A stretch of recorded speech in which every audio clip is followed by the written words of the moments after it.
All right, guys, what we're going to do, I want to give you a worst case.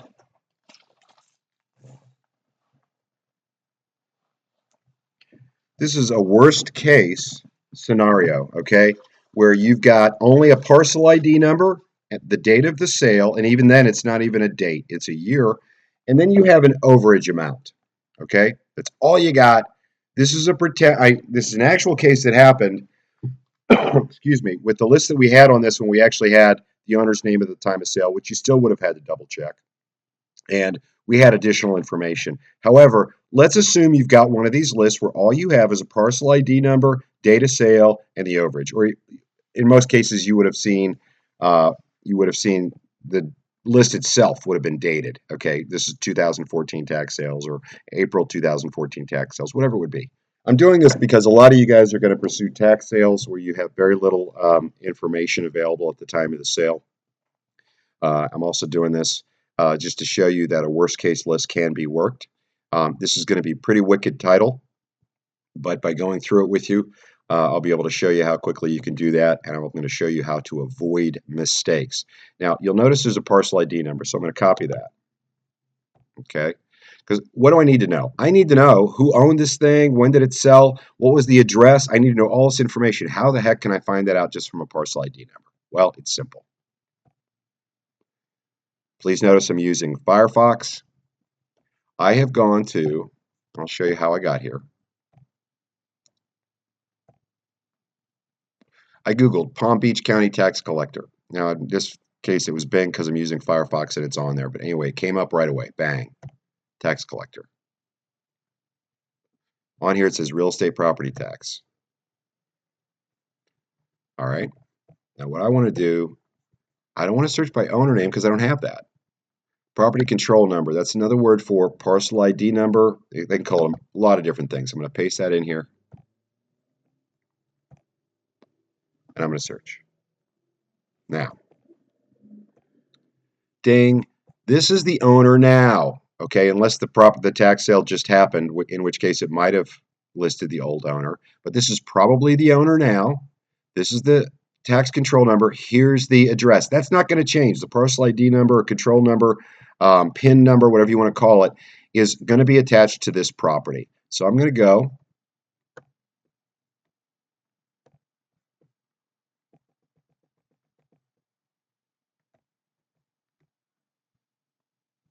I know it's a tax sale. I'm going to come back to how I got the name. Here, I entered the number here, okay, the case number. I also entered the legal. I'll show you that in a second, okay? I know the surplus amount. I put that in. For now, you still have to verify that that's the correct amount. Put my name as the researcher. Palm Beach was the county. State was Florida. Again, you cannot work Florida, guys. It's one of our states. You're off limits to the national program. Foreclosed property address, 3600 Greenwood. I just showed you that, West Palm Beach, Florida. You would have had to put in the zip as well. It's real easy, guys. You could put 3600 Greenwood Avenue, Palm Beach, or West Palm Beach, Florida, and it'll come up and they'll show you the zip code on that. I'm going to show you how I got the date foreclosed, the foreclosing entity. It was taxed. It was Palm Beach County. But let's go back. Again, notice I'm on Firefox. Now, there's only one link on here, but here's the great thing. I click on that property control link. And this is, guys, it's going to be different. The reason I'm using Palm Beach in a county that you guys cannot send stuff in from on the national program is if I had used, for instance, Dallas County, Dallas-Fort Worth in Texas, everyone would work that because they would use this as an example. Just understand, tax records are going to be pretty much the same, tax assessor or tax collector's office. Same thing when you're looking at when you're looking at register of deeds or when you're actually researching deeds and mortgages. So this is what came up. Again, correct property address. This is the current owner and their mailing address. That doesn't have anything to do with who the owner is now. I went down. I knew it was a 14 list, right? These are original tax bills, certificates entered. It's not helping me, right? So I'm going to go up here. I want to look at the assessment data. Because here's why. A lot of these counties, guys, check it out. Ding, sales information. These guys got it. That's the current owners. And here it is, April of 2014 for 25 grand. The one before it, because I have no other way to check this, is Daniel K. Spur. Daniel's got to be, and I'll show you how you can check to make sure he was the owner prior to this tax sale, April 2014. And you saw on that list, it said 2014. But here's the actual booking page. I'm going to get the image.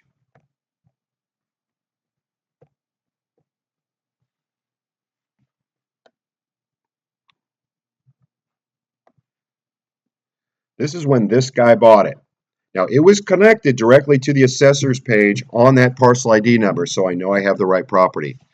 What's going to be nice to have is this, right?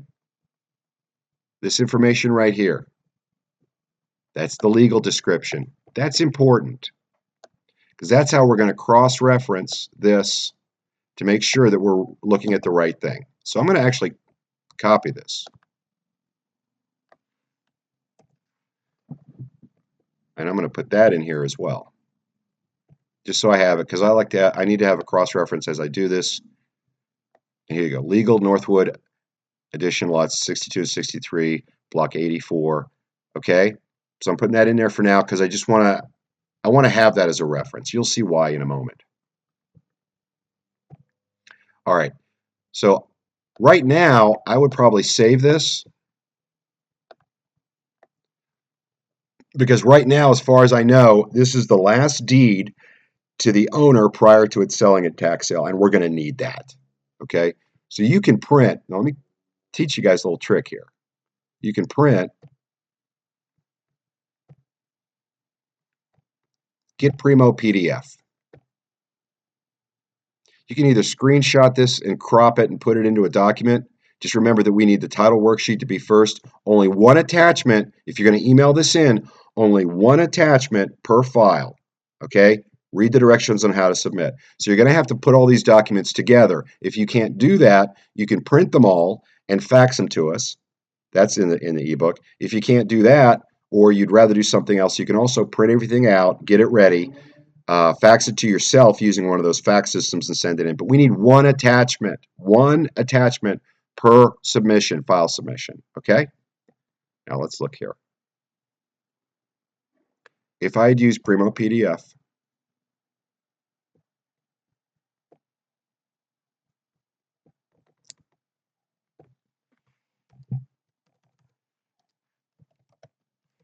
K-Spur is the name. You saw that, Daniel J. I'm going to save it right now as original deed. Okay? I don't know if it is or not, but right now that's what I'm saving it under my documents. So I just saved it as a PDF for me. Okay? If you can copy and paste this into a document, that would be great. If not, if you can screenshot this in such a way that we can read it.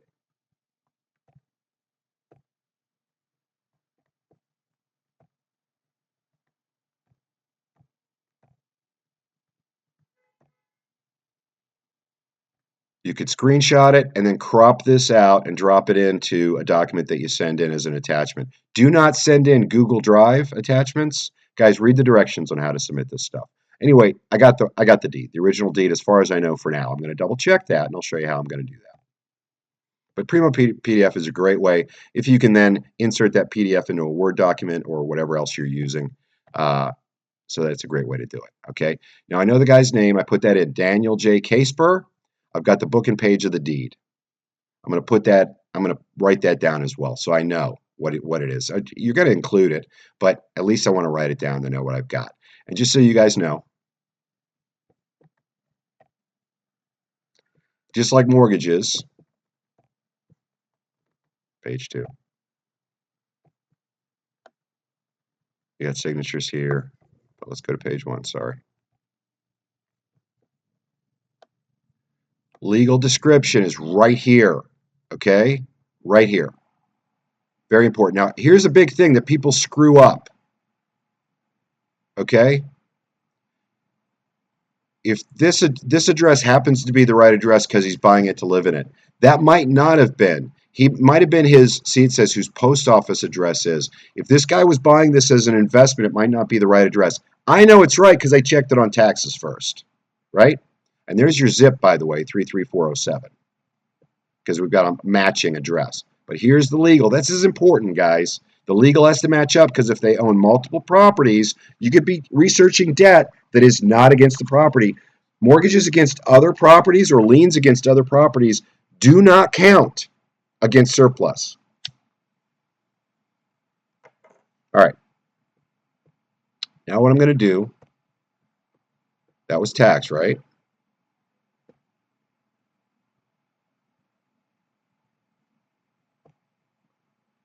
I need to research the mortgages. So you could even do a search like this. You can do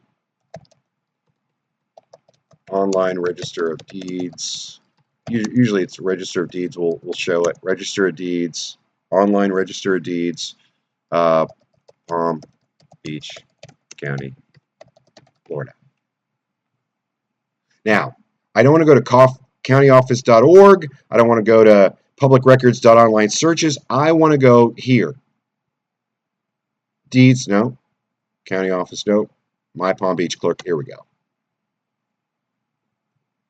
Now, we got public records in Florida, which you won't be able to turn in, but in different counties they're called different things. Here they're called official records. Guys, it'll take you like 2 seconds to click through. I know it's going to be different from this county to another one. If you have difficulty figuring out in one county, get a list from another county and work that. I mean, it doesn't take long to figure out what you're working. Let's see. I want to find official records. You have to always, well, usually accept a disclosure saying that you're not going to use it incorrectly. Read how to put it in. Last name, first name, E.G. Smith Al. So, case per Daniel.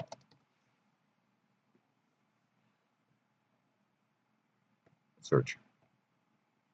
All right. I want to put this in reverse order. In other words, the most recent now. Now, you could screw up right now because you go through and you go, oh, look, there's the deed. There's the first deed. This must be where it starts. No, there's a page 2. Hold on. There's a page 2. I want to go to page 2. Older stuff. Now, what do we got? First thing we see here is a mortgage. We're going to open it. We're going to make sure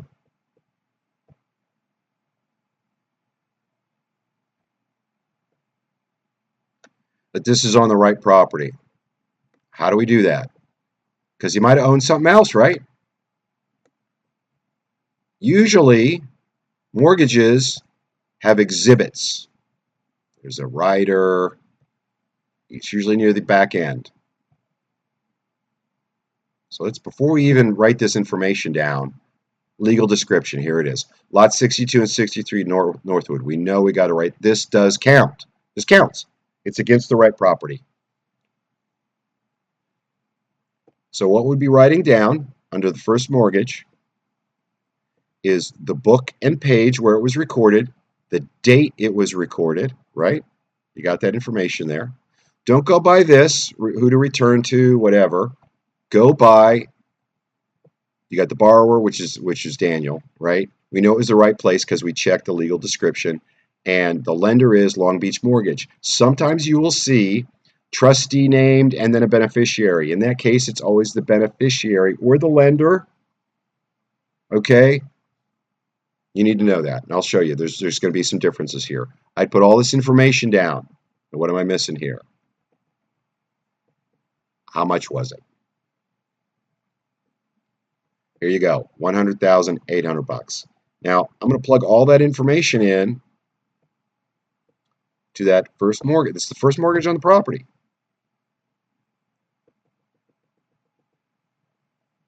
It was Long Beach Mortgage Company, $100,800, date recorded 10/21/2004, book 1768, page 1467. I'm not going to worry about loan number, and you don't need to give us address and contact information on this, guys. Don't worry about it yet. We want to see if it was actually satisfied. Okay, we want to see if this mortgage is still in place or not. Okay. So let's go to the next one. That's all we're going to do. We're going to start entering this stuff in. into our worksheet. And you can handwrite this, guys. Most people do.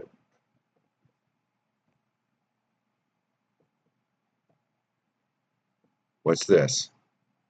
See, there's a reason I'm using this as an example. It's a great example because you're seeing a lot of wacky stuff on here. You don't often see mortgages from past owners where it was owner financing to help them get the house, but this is one of those situations. This is a mortgage from John L., called the mortgagor. Okay, this is Daniel's the one that went into debt. Mortgagee, the person that gave the mortgage, is John L. McKenzie and Karen A. McKenzie. It was a personal mortgage. This isn't a trustee named. These are the guys that are entitled to it. Okay, tells you exactly. It's definitely the right one. Lots 62 and 63. We know that, so we know this counts.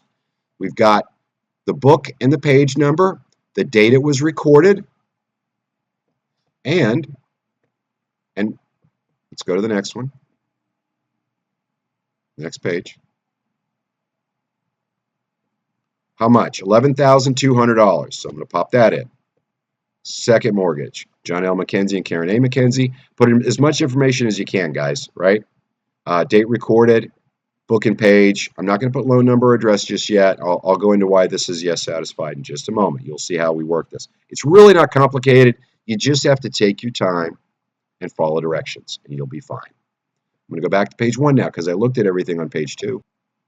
All right, what do we got here? This is the actual deed. It was recorded on the same day as those mortgages. Okay, you see this sometimes. Let me go back. Sorry.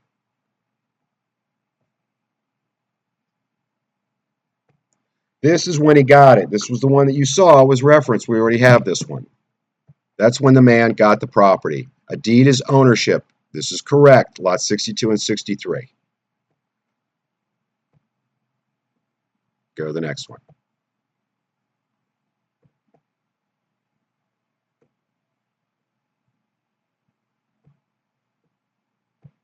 Another mortgage, guys.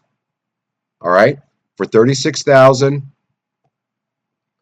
Book 20373, page 1800, recorded 5/23/2006. Let's see who it was. MERS is, let's see. It's a home equity line of credit. We know that. It's for $36,000. We know that. Okay. MERS is the one that's going to end up with it. You'll notice, even though it says SIT real estate and then it says real estate mortgage, MERS is listed as the one that is given the mortgage. Now let's just make sure, guys, right? What are we doing? Let's make darn sure this is against this property. Lot 62 and 63, Northwood Edition. Boom, it is the right one. Guys, if it had a different legal address, it'd be against a different property and wouldn't count. Kind of important to get that right, okay? Now we're going to go to the next one, Washington Mutual. Let's look at this. This is a release of mortgage, okay? Now, it was Washington Mutual Bank's successor in interest, meaning that they got it assigned to them. They don't have to record assignments all the time, to Long Beach Mortgage Company, and this is a release. So, and it'll tell you when it was recorded, 10/19/2004, or 10/21 actually was the recording date, book and page, 17/6/88, and page. And now it's been released, and this is a new recording showing you a release of mortgage. So you go to that one. That was the Long Beach. Remember, Long Beach Mortgage Company amount, blah, blah. Is it satisfied or paid off? Yes, it is. Yes, here's the book and page number that shows that it's satisfied and paid off. 2796-0703. 2796-0793. Now you're starting to get a feel, I hope, for just how easy this is. And what's this? This is satisfied, not released. It's a satisfied. Same thing, guys. Let's get the image. What is this? Aha, John L. McKenzie and Karen A. McKenzie were paid off, $11,200. It will reference everything. It references the 17/6/68, 1487, and it was an $11,200 mortgage. If you remember, that was the second mortgage, John L. McKenzie and Karen A. McKenzie. So I'm going to put, yes, it's paid off. Here's the book and page number, 20845 0268. That's the book and page number where it was paid off. 208450263. I actually screwed up. I know, hard to believe. Oh, I got it right, 0263. All right. Let's go back. We got to do this one at a time, guys, because we're looking through a history here. That's why they call it a chain of title. Those were paid off, right? Now we're at Chase.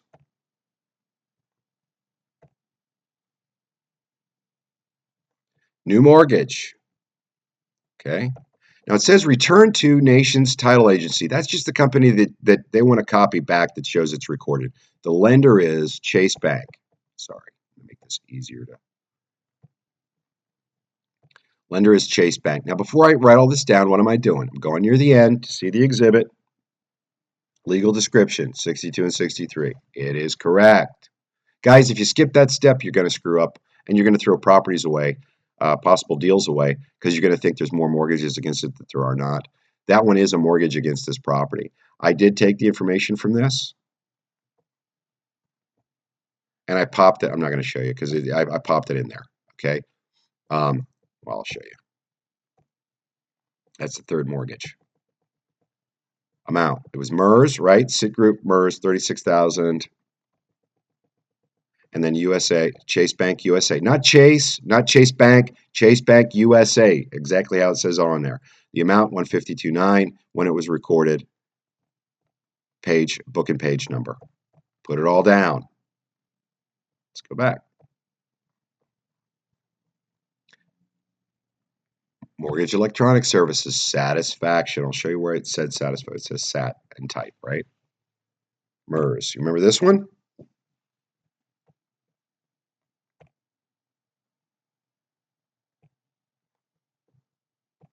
You don't need these guys if they're paid off. Satisfaction of mortgage.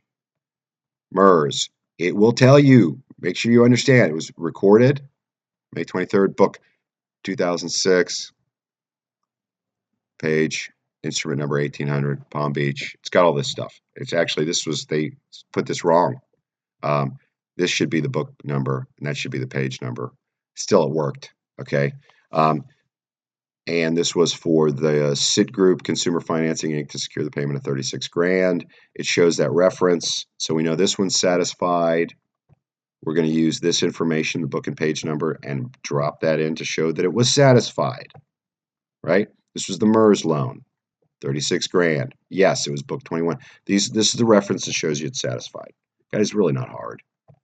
I got that right here, right? Also right here. Okay. And again, every county is going to look a little different. Don't get in touch with us and go, oh, it doesn't look exactly like what you, come on. You can figure it out. Next one are liens. Now, guys, I'm going to show you something.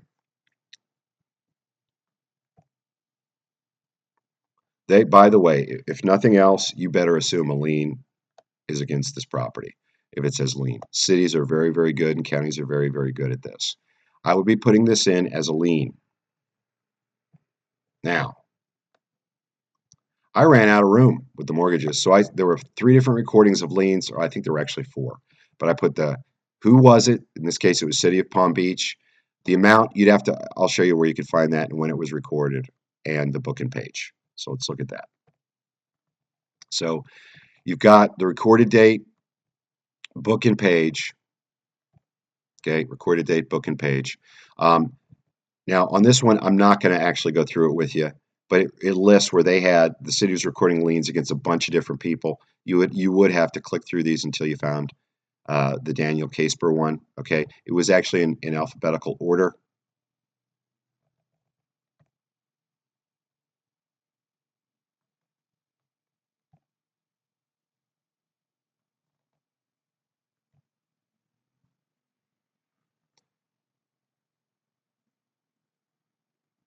Casper, Daniel J. They'll do this, guys. They'll record multiple liens in one shot. 3600 Greenwood. I know it's sideways. 3600 Greenwood, West Palm Beach. Correct number. $231.09. I would normally be putting that in there. The reason I didn't in this example, you would, okay? The reason I didn't is I'm going to show you in a minute why I didn't. But But if the lien was there, we'd have to know how much. So you would want to put that in there. Okay. Then there's another lien. These liens are from the city. They're priority. Commission of City of Palm Beach, Water Service. They're basically liens to raise money to take care of what they're supposed to do. Property taxes apparently were not enough in this case. CPC, what is this, guys, right? I don't even know what this is. What the heck is this? Let's look at it real quick. And if you have a question, you run into something you don't know what it is, send it in to us, all right? Let's get the image.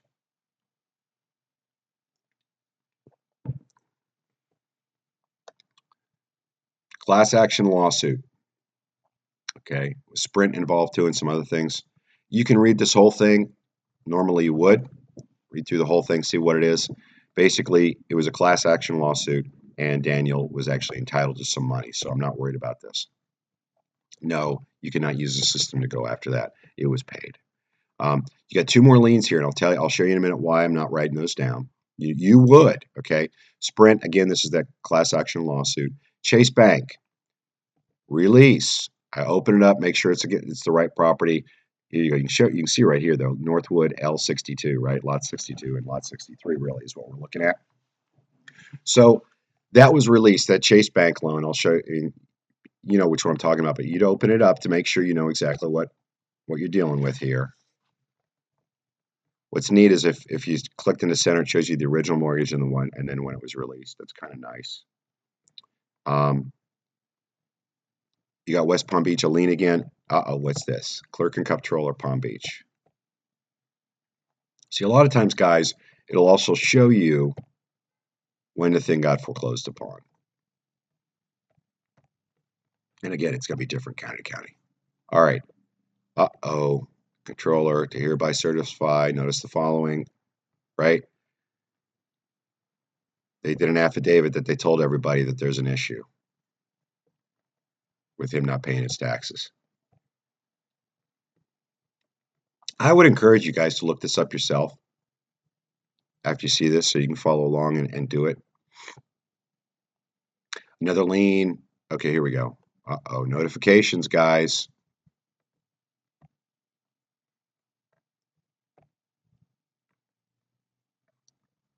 Copy it when they put it in the... I'm not putting that anywhere. I'm just showing you this. Okay, did that twice. Palm Beach, what's this? Let me show you something. This is why I didn't write those numbers down right away.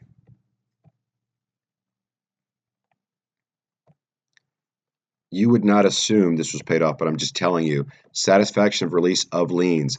Exhibit A, 7 pages. So let's make sure that it did it.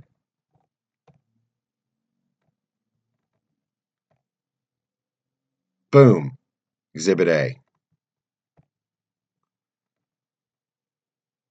You see this? It's going to list all of the different resolution numbers. Each resolution number, which if you looked at those liens, you'd have to double check, make sure every single thing was paid off. Okay? Now, that looks to be in reverse order.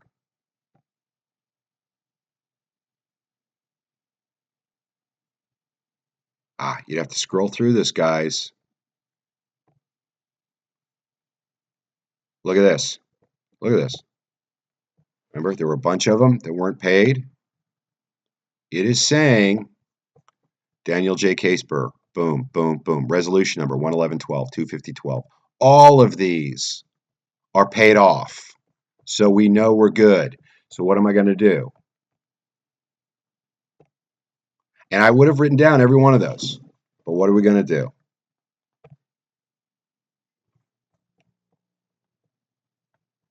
Well, here's the book and page number showing that all of this was paid off. And I would double check that they all were. I'm just telling you it is. They are, guys. I looked, so we're good. But on here, what I would probably do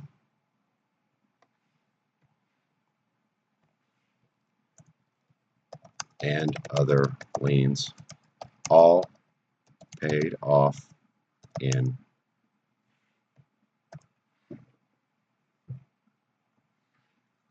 book page.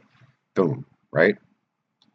If you had more mortgages, you'd add them. If you remember right, we had another satisfaction shown there. Chase was satisfied. MERS was satisfied. I put the references to where they were satisfied. Okay, but liens you got to add in too, not just mortgages. Now, there are no mortgages against this property, and there are no unsatisfied liens, right? What's this? Judgment. Don't be confused, guys. Show you. This is why I did this one. It's perfect for what we're doing. All right. This is a final summary judgment and order of disbursement. Now, what is it? There were no deeds before this, right? So what is this? Guys, this is where we got the money out. Just so you know, summary judgment, order of disbursement of the money. Okay? That's what that was. It was okay. We got the money out. There were no other deeds, no deed transfers from Daniel Caseper to anybody else before that foreclosure. So we know that Daniel is in fact entitled. Had he quitclaimed that deed to someone else, had he done that before that foreclosure hit, that someone else, you'd have to give us that new mortgage, right? That new deed. You'd have to give us that and go, this is the guy that's not entitled, that is entitled, not Daniel. That's why you got to check also for mortgages. Deeds. You got to check for deeds because they can quit claim this. They can send it to somebody else before it forecloses. All right, we were able to pull this one out, guys. Nice, not a bad hit, almost $18,000. But I wanted you to see that. Okay. Now, I will tell you that in Florida, like a lot of areas, there was no case number assigned to this. All right. It was just a parcel ID number. So I had to call, look, who's keeping track of all this? Clerk and Controller, Palm Beach County, Florida. Here's a phone number.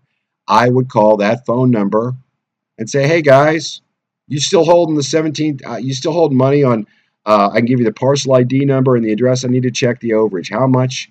I need to check and make sure you guys are still holding the overage on this property that's sold at tax sale, and it's sold for more money than the debt, so there's surplus funds there. I need to check and make sure you're holding the money and check the dollar amount. Can you help me out? They'll say yes. They'll usually ask you for the parcel ID number. They may ask you for the name. They may ask you for the actual physical address. They will check that for you. But usually, whoever conducted the foreclosure is the one that's handling it. With tax deeds, generally in Florida, which you can't use in national, but still, anyway, it'll be either this or it would be who else, right? Let's check with them because it's showing them as recording all this. So that's one step. But we can also do Palm Beach tax collector, Florida.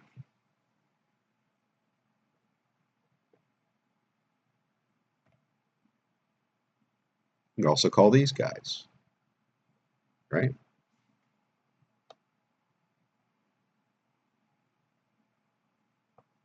Right there.